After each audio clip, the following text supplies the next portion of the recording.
If you just picked up a full frame Sony camera, or maybe you're just looking for your next lens to buy, you clicked on the right video. Today, I'm gonna be talking about my top 3 lenses I keep in my arsenal and my camera bag, and why I chose these focal lengths. So right off the bat, we have the Sigma 24-70 f2.8, and this is by far the most versatile lens in my kit. And actually, when I was switching over from Canon to Sony, I didn't want to rebuy all of my lenses again, at least not all at once. So I was trying to figure out a lens that can basically do everything for me. I can still take my portraits, I can make my videos, I can film my Instagram Reels and my TikTok, still create all my content that I wanted to. And the 24-70 is the lens that can do exactly that. The 24-70 is by far the most versatile of my lenses, and actually I would argue that 24-70 is probably one of the most versatile lenses, or the most versatile lenses of all other lenses. And that's because it covers 3 of the main focal length categories. So at 24 millimeters, so if you zoom all the way out, at 24 millimeters, you have your wide category. You're in the wide focal lengths. You zoom into about 50 millimeter and you have kind of your tighter shots. And then when you zoom all the way into about 70 millimeters, you're kind of getting in that telephoto range. So the 24-70 is that one lens that you can capture wide photos, you can capture tighter shots, and more telephoto.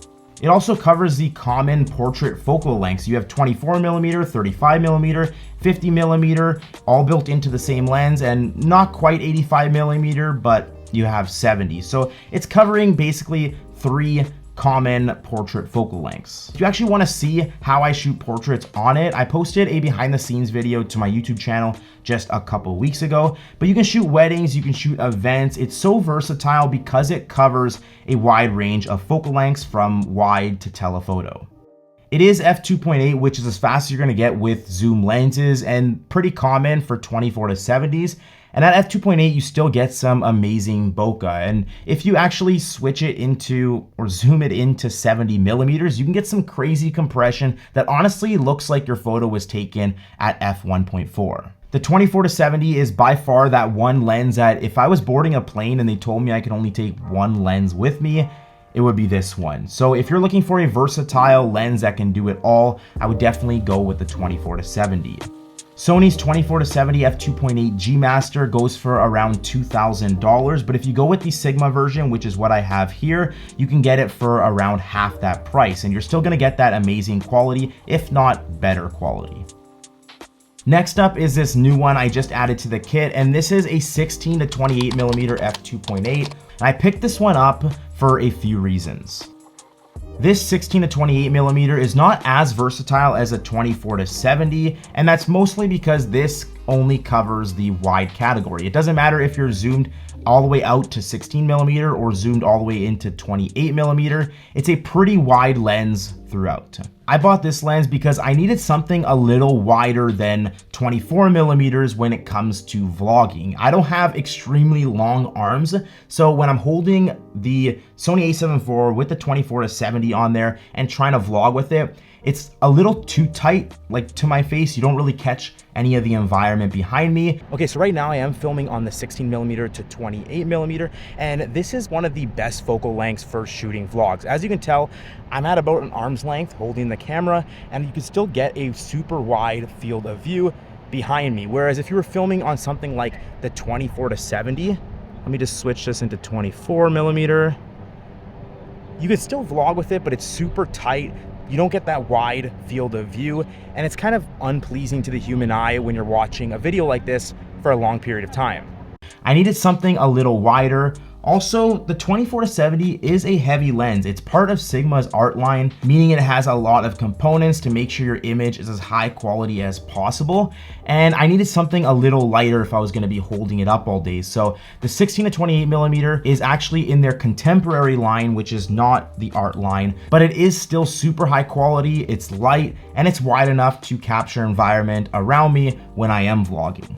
And so this is why 16mm is a super common focal length when it comes to vlogging. Now I did buy this lens for vlogging, but you can use it in so many different situations. You can use it to shoot real estate because you can capture smaller rooms. You can shoot events and capture an entire room. You can shoot architecture and street photography. Like, Just look at this photo I took of Anthony last week or 2 weeks ago.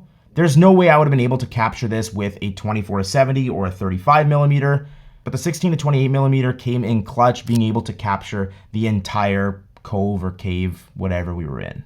And this lens has a hidden little feature. So I really like this lens because it's super lightweight. Like, honestly, probably about half the weight of the 24-70. But this lens has all internal zoom. So as I zoom in to 28mm, you can see that the lens doesn't change in size. It stays the same size throughout the entire thing. As I zoom in from 28mm to 16mm to 16 to 28, it stays all internal. And this is a true internal lens. Like, there's other lenses out there that they say they're internal, but as you zoom in, you can actually see this inner element moving in and out. But this is truly internal. And the nice thing about this is you don't have to worry about dust getting into this lens. There's no moving parts on the outside at all.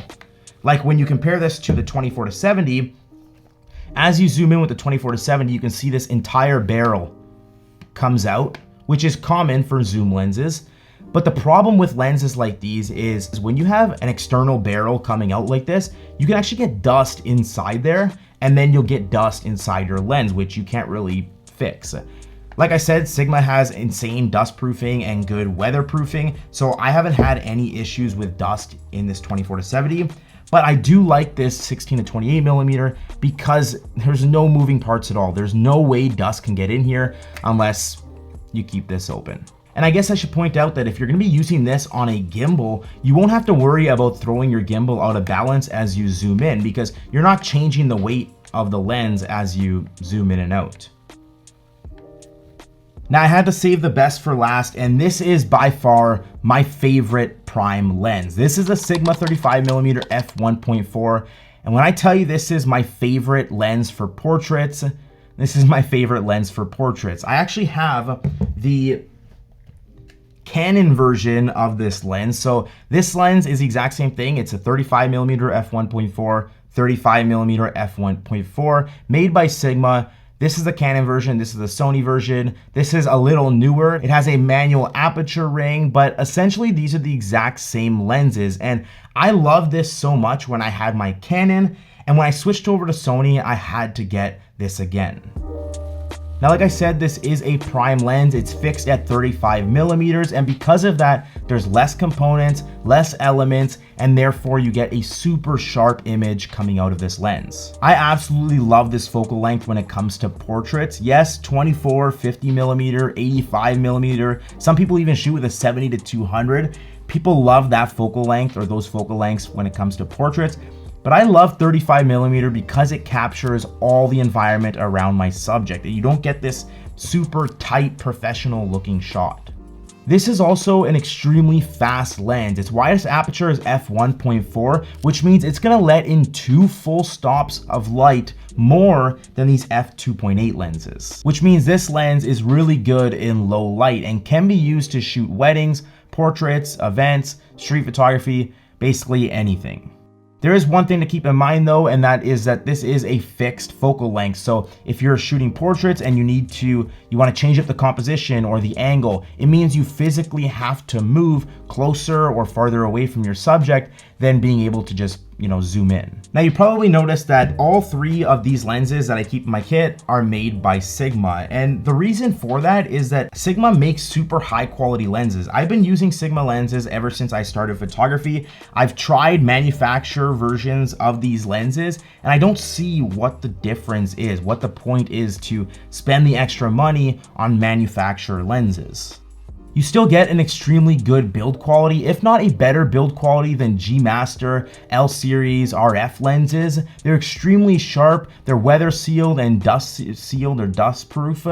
They're also half the cost of manufacturer lenses, which is huge. It means you can technically buy 2 super high quality Sigma lenses for the price of 1 G Master lens. So yeah, that's why I've been using Sigma lenses. I just don't see what the point is to buy the manufacturer lenses when you're still getting the good build quality, sharpness, and all of that. But that's it. those are all the lenses that I keep in my camera bag that I carry with me every single day. If you enjoyed this video, you found it useful, make sure you click that like button and hit that subscribe button. If you want to see me actually go in depth reviewing these lenses and talking about them, leave a comment down below and I'll do exactly that. I'll see you in the next one.